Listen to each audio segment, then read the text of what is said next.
네, 반갑습니다. 암호화폐 투자마인드 채널의 어슴새벽 인사드립니다. 네, 지난주 토요일에 라방이 없었던 관계로 오랜만에 인사를 드리게 되는 것 같습니다.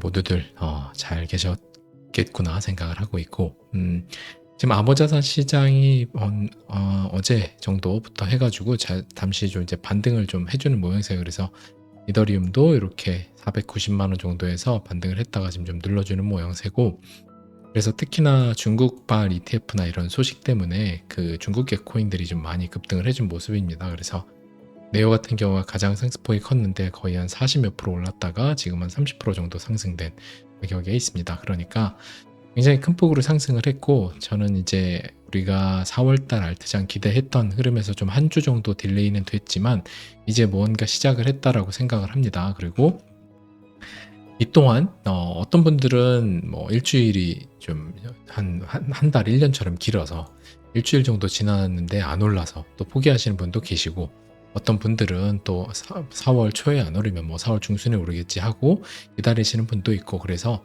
모두가 다 각자 생각하는 그릇만큼 가져간다라고 생각을 합니다. 그래서 여전히 지금 비트코인을 보는 뷰와 알트장 보는 뷰는 여전히 크게 변동된 사항 없이 유지하고 있고, 오늘 방송에서 그 내용 이야기들 한번 이야기 드릴 거고, 리플사의 스테이블 코인 관련된 이야기도 제가 보는 뷰, 아무래도 조금 저는 리플사나 XRP에 대해서 좋게 보고 있는 사람이기 때문에 좀 편향적인 부분이 있을 수 있어요. 그래서 스테이블 코인은 또 리플 싫어하시는 분들은 그냥 스킵하시고 방송을 뭐 보시는 방향이 좋을 것 같습니다. 자, 그래서 자, 크립토 공포지수 보면 이런 식으로 극도의 탐욕으로 80 정도로 살짝 올라왔다. 좀 이제 일반 탐욕 정도로 내려갔다가 극도의 탐욕으로 살짝 다시 올라왔다. 좀 볼 수 있고, 그리고 비트코인의 이제 구글 트렌드 많이 내려왔죠. 그래서 거의 한 1월 달 정도 수치 정도까지 내려왔습니다. 그러니까 장이 지금 한 3주가량 재미가 없으니까 사람들이 이렇게 많이 다시 떠나가는 거예요. 그래서 굉장히 과열을 시켜줬기 때문에 저는 굉장히 좋은 흐름을 기대하고 있습니다. RTCD 인덱스 지금 크게 변동 없기 때문에 스킵을 하고, 자, 요거 보면 이제 바이낸스 CEO가 본사 설립을 여러 지역에 물색 중이라고 해요. 그래서 바이낸스가 미국한테 때려 맞았죠. 그래서 자오장뽕이 바이낸스 대표 CEO 거기서 물러나는 거 이제 얘기를 하고, 그 다음에 바이낸스 현재 CEO는 리차드 텅이죠. 그래서 실질적으로 뒤에서 역시 자오장팡이 하고 있고, 지금 이제 본사 설립을 이제 여러 다른 데서 이제 한다. 근데 이제 미국 쪽에서는 아무래도 입김을 통해서 자기네 미국발 거래소들 코인베이스라든지 이런 데들이 점유율을 많이 가져가길 원하겠죠. 그렇기 때문에 바이낸스를 이제 좀 압박을 했던 거고, 점유율이 많이 낮아졌지만 계속해서 이제 미국발 공격은 이제 계속 있을 가능성도 있다라고 생각이 들어요. 물론 그래서 바이낸스가 망한다는 얘기가 아니라 바이낸스는 글로벌 거래소에서 살아남을 거라는 예상을 하는데, 아무튼 미국이란 이런 곳에서 SEC를 앞세워서 이런 식으로 바이낸스를 때렸던 걸 우리가 기억을 하면, 테더를 이제 여러분들이 늘 좀 염두를 해둬야 된다. 저는 테더가 결국에 크게 미국이 가만두지 않을 거라고 생각합니다. 왜냐하면 지금의 CBDC 세상, 앞으로 가려는 세상 전에 스테이블 코인으로 한번 쿠션을 하고 그 다음에 CBDC 세상으로 넘어갈 거라고 봐요. 물론 이제 CBDC가 극렬하게 만약 저항이 있다라고 하면 사실상 CBDC인 것 같은 스테이블 코인을 사용할 수도 있다라고 생각을 하는데, 아무튼 그 CBDC로 넘어가기 전에 이제 스테이블 코인이 한번 브릿지 역할, 다리 역할을 해준다라고 했을 때, 결국에는 스테이블 코인이 굉장히 그 수익률도 좋고, 그 다음에 스테이블 코인이라는 것 자체가 점유율이 굉장히 여러 상징적인 게 굉장히 크단 말이에요. 그러면 테더가 바이낸스를 가만두지 않았던 것처럼 테더를 가만두지 않을 거라는 저는 생각을 하고 있기 때문에, 미국이 예전에 정말 바이낸스 때리기 한 몇 년 전에도 바이낸스를 가만두지 않을 거다라는 그런 얘기들을 가끔가다 했었어요. 근데 그게 몇 년 지나서 현실로 2023년에 일어났었고, 그래서 테더도 계속해서 문제가 있지만, 지금 테더 관련돼서 이제 뭐 미국 국채라든지 뭐 해가지고 문제가 없다라고 하지만, 결국에 아무리 미국 국채 뭐 이런 건 다 의미가 없고, 결국에는 테더가 미국 그 스테이블 코인의 패권을 장악하는 데 있어서 1등인 거, 압도적인 1등인 것 자체가 마음에 안 들기 때문에 바이낸스처럼 때릴 거다라는 이제 생각을 가지고 있고, USDC 서클사 같은 경우 뒤에가 이제 금융 좀 엘리트들, 미국발 그런 곳들이 많이 주주로 있죠. 그래서 결국에 USDC를 많이 띄울 거다 생각이 들고, 그래서 이제 그런 관점으로 바이낸스 이런 거와 스테이블 코인의 연관성을 좀 생각을 하고 있는데, 리플표 이제 스테이블 코인이 이제 나오잖아요. 그래서 어떤 분들은 XRP는 이제 안 오르고 포기하고 스테이블 코인 이제 하는 거 아니냐. 근데 이제 그거는 아예 리플사가 뭘 하려고 그런지 이해를 못해서 나오는 생각이라고 저는 생각이 들고, 결국에 이제 이런 관점이에요. 저는 이제 리플사가 지금 수많은 은행들의, 그리고 수많은 핀테크 회사들의 원천 기술을 제공을 하고 있잖아요. 뭐 ODL이라든지 뭐 여러 가지 원천 기술, 또 CBDC 플랫폼에 대한 원천 기술을 제공하죠.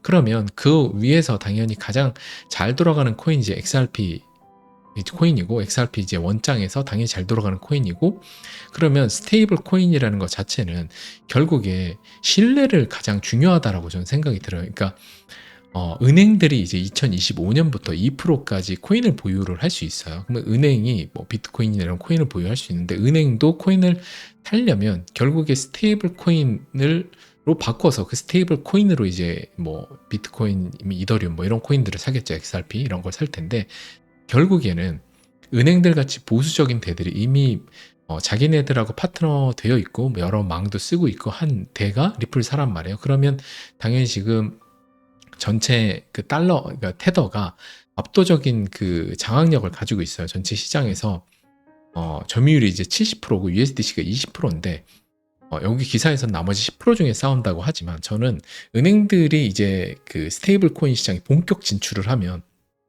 사실상 이런 거죠. 그 현재까지는 본격적인 은행들권의 그 러시가 없어요.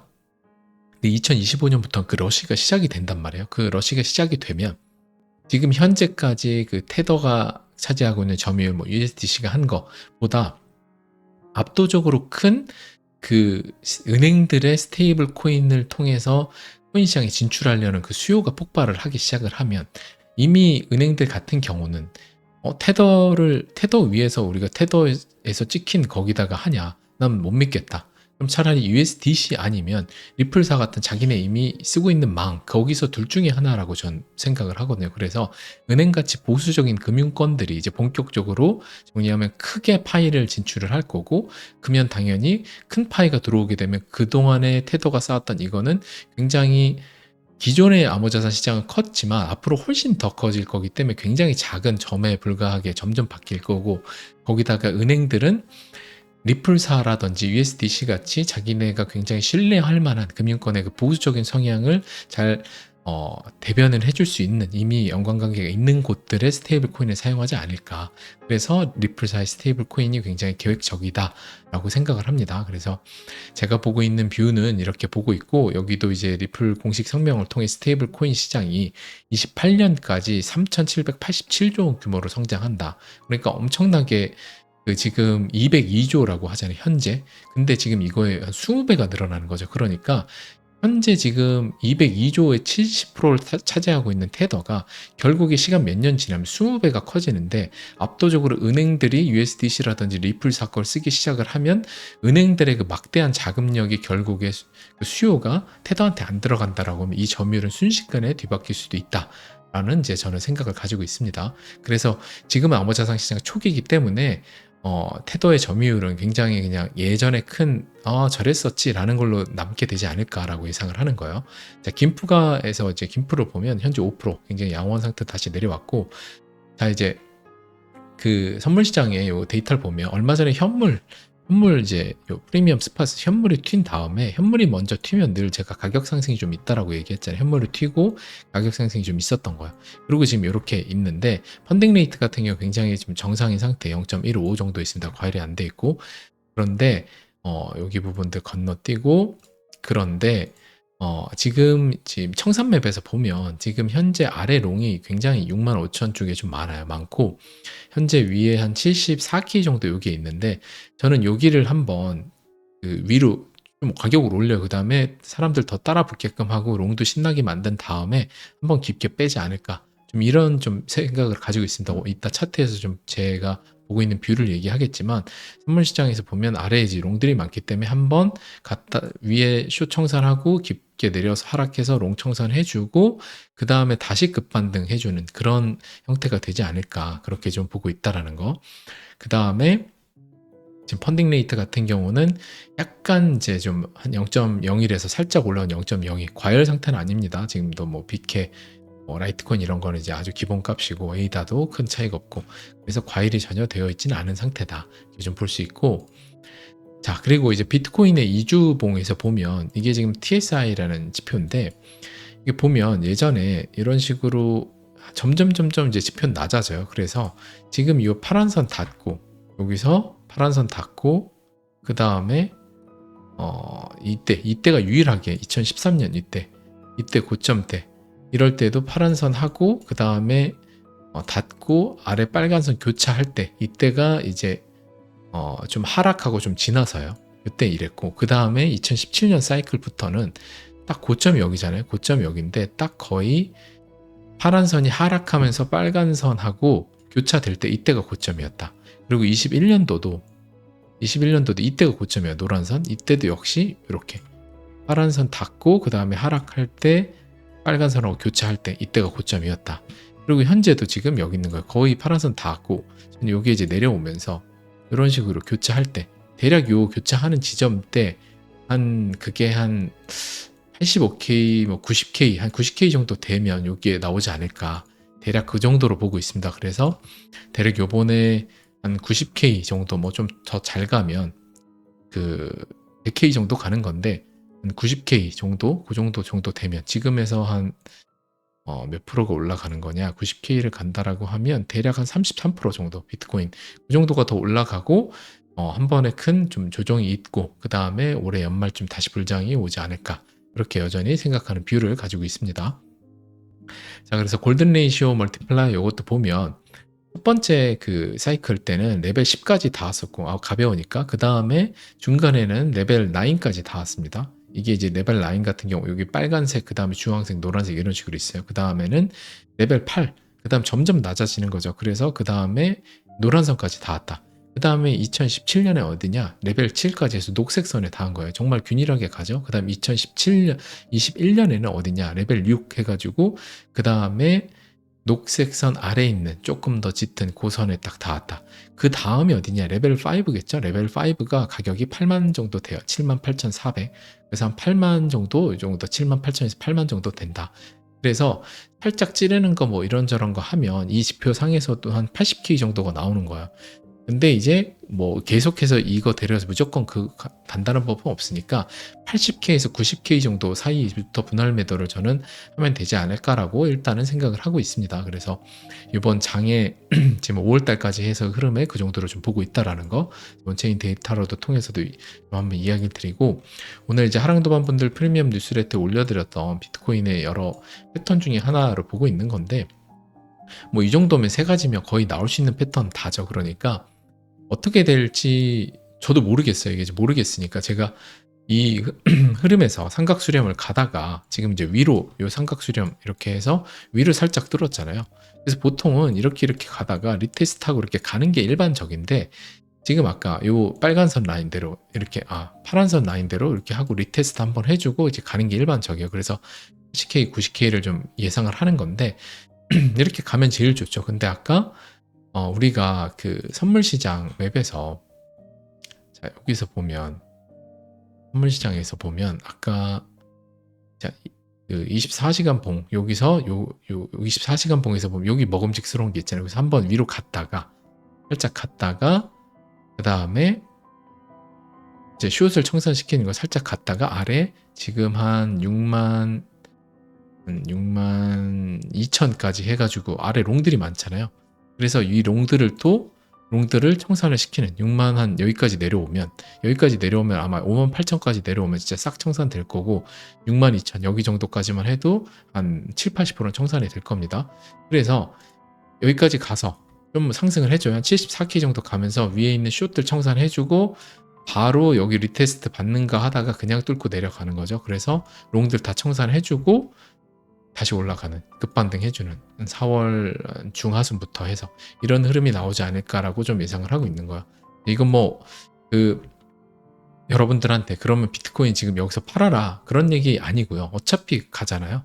계속 이런 얘기를 계속 하는 것도 참 이게 입 아프긴 한데 아마 이제 오랜 구독자분들은 알아서 제가 개떡같이 얘기해도 찰떡같이 알아들어 주시겠지만 일부는 다 먹으려고 하기 때문에 그러면 나 여기서 팔고 여기서 주워서 여기서 다시 팔아야지 이런 생각을 한단 말이에요.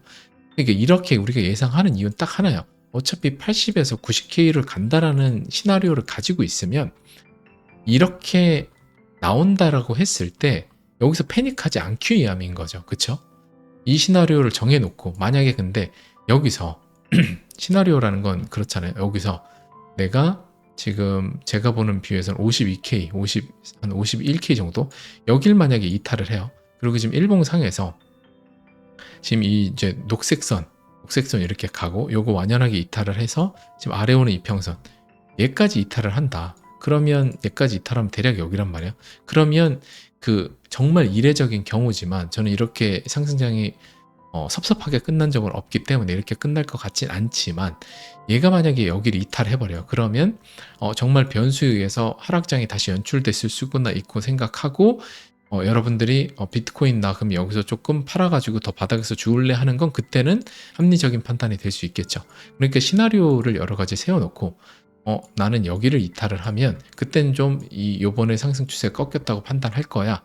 라는 자기만의 그 생각을 갖고 있어야 된다는 거예요. 그래서 이런 뭐 어떤 차트 패턴이 나오든 결국에 지금 보고 있는 분은 80에서 90K를 보고 있으면 그러면 나는 여기서 패닉하지 않겠다 이런 생각을 하면 되는 거고 80에서 90K는 난 갈 것 같다라고 보는 뷰들은 이렇게 가면 되고 나는 그렇게 안 갈 것 같다. 그러면 여기서 그냥 매도를 하거나 그건 각자 선택을 해야 되는 거죠. 그래서 저는 일단은 제가 보고 있는 뷰는 대략 이런 그림이다. 그래서 한번 지금 롱들이 아래 많기 때문에 한번 깊게 이런 패턴이 나오지 않을까. 오히려 되게 벤치 패턴이 여기 리테스트 하는 게 아니라 한번 이런 게 나오지 않을까라고 예상을 좀 하고 있다. 그래서 그 이야기를 좀 드리고 싶고 그래서 뭐 투자하시는 데 있어서 도움을 받으시면 좋을 것 같고 뭐 도움이 별로 안 될 것 같다라고 하시면 차트는 저 부분을 스킵하시면 됩니다.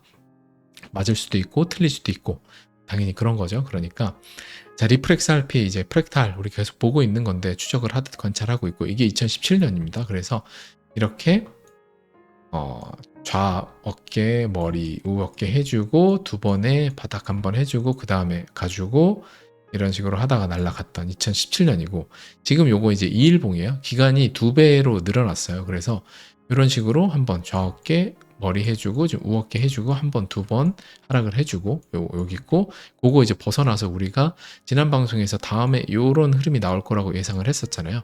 그래서 그 흐름이 바로 이렇게 잠깐 나왔다가 스테이블 코인 발표와 함께 나왔다가 다시 좀 눌러줬다가 서서히 지금 올라온 거예요. 다시 스테이블 코인 발표 최고점까지 올라왔고 저는 여기서 이제 대략 0.75 정도까지 상승을 하는 그 다음에 또 0.6 정도 하락을 해주고 다시 이렇게 해주다가 1.1달러 넘어가는 이런 그림을 기대를 하고 있다. 이렇게 좀 보고 있습니다. 그래서 이 흐름 같은 경우는 리플렉스를 오래 투자하신 분들은 한번 살펴보시고 그렇지 않으신 분들은 패스하시면 됩니다. 요새는 이제 리플만큼 욕을 많이 하는 코인이 없기 때문에 굉장히 흐뭇합니다. 이렇게 욕을 많이 할 때 결국에 전 때가 왔다라고 보기 때문에 정말 리플, 스텔라, 뭐 이오스 이런 애들 정말 가장 욕바지 많이 먹는 코인이라고 생각이 들고 저는 이제 결국에 빅캐도 가고 뭐 어떤 코인도 가고 중국계 코인도 가고 다 움직이잖아요. 그래서 결국에는 움직일 거라고 봅니다. 확신이 있고 믿음이 있는 분들은 투자하시고 그렇지 않은 분들은 리플렉스 RP는 근처에도 오지 않으시면 될 것 같습니다. 자, 오늘 방송도 들어주셔서 감사하고 화랑도반분들은 제가 별도의 이슈라든지 그 다음에 뭐가 있으면 프리미엄 뉴스레터 화랑도반 정규 방송으로 인사드리도록 하겠습니다. 여러분 포기하지 않으면 알트장은 오고 반드시 알트도 고점에 도달하는 그때는 반드시 옵니다. 그래서 여러분들이 원하시는 그 환희의 순간 내 기분이 3주간 춤을 추는 그 시기가 옵니다. 그리고 3주간 춤을 추면 그때는 매도를 하셔야 됩니다. 모두들 들으셔서 감사합니다. 포기하지 않으면 절대 성공한다.